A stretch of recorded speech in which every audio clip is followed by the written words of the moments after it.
gate kan paltlang trepa amai ro chu ti hian min lo cheka zu kan pailu tem drugs kan pailu tem puak thei thil kan pailu tem ti den lo en fiani an thok rim min an fak om khop mai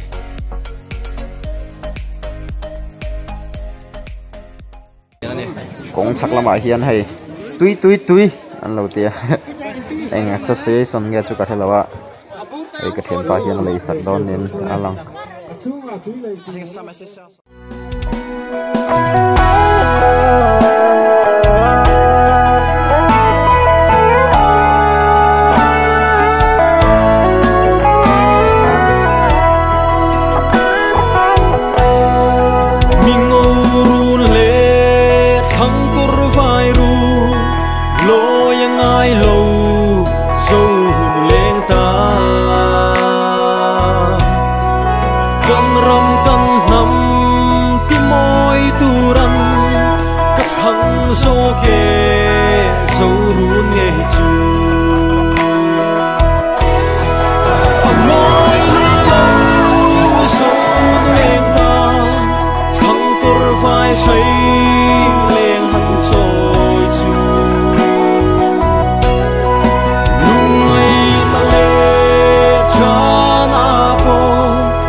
garden zone in Runa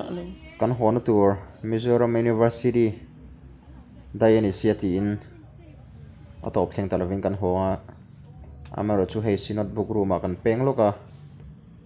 general knowledge le current affairs ka ena general knowledge 2019 edition hi kala le khabu o kanga khop mai amaro chu poisa kanei lo lu tuka ai asai zia dan le hin chi rang azir nate oma amaro chu i deuh chungin kalata lo ani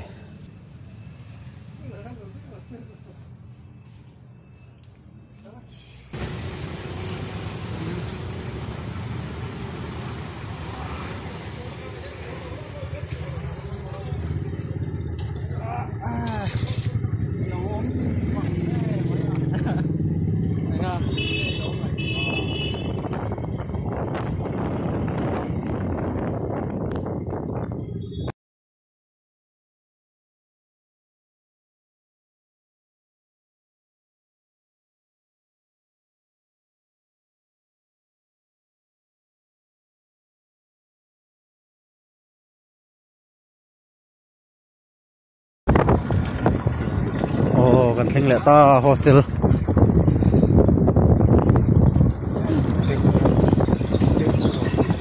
chap char kut le zai re lang